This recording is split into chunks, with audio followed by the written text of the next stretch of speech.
Tukwenza munaffe Sandra Nabagala olwokutuusaako abantu amawulire agagudde mu bitundu by'eggwanga ebyenjawulo. Tusinzidde ku lukiiko olukulu lw'eggwanga era Joseph Sserwoza gegange olunaku olwaleero yadde obukiiko bwa paalamenti bungi obutudde olunaku olwaleero essira tutadde nnyo kakiiko ka paalamenti akavunaanyizibwa ku nsonga z'ebyokwerinda nga kanono ke kalondoola ekitongole ekivunaanyizibwa ku nsonga z'amagye ne balondoola ekitongole ekya poliisi n'ebitongole ebirala ebyokwerinda nga mu kiseera kino obukiiko bwa paalamenti buli mu nteekateeka ey'okwekenneenya embalirira ekyali mu bubage gye tuyinza okuyita budget framework paper ng'eneesiga ekifaananyi ky'embalirira y'eggwanga ey'omwaka gw'ebyensimbi gwe tugendamu ogwa 2024-2025 nga bw'eneetambula. Akakiiko akavunaanyizibwa ku nsonga z'ebyokwerinda olunaku olwaleero kasinkanye abagundiivu okuva mu kitongole ekivunaanyizibwa ku nsonga z'ebyokwerinda abakulembeddwamu minisita Vincent Sempija, minisita both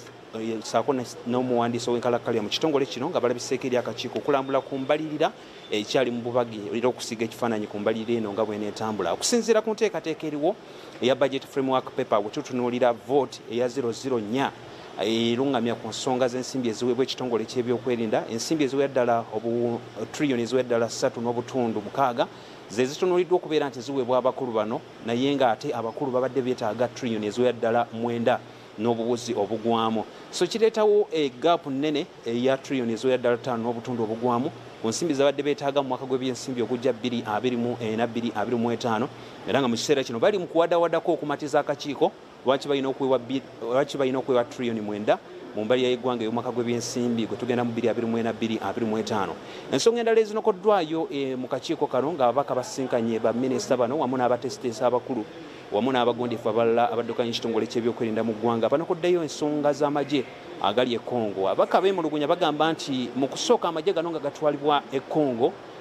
tebasobola kwebuuza era tebasobola kusooka kufuna lukusa kuva mu paalamenti ekireetawo ebibuuzo bingi naye ate nga ekikwekweto kino ekimanyiddwa nga sujja zimu ku bikwekweto ebitwala akasente n'okusingira ddala akabeera kalabikidde mu mbalirira. Ababaka balaze obutali bumativu naye ng'ate abakulu abali mu kikwekweto kino ekya sujja bategeeza nti Uganda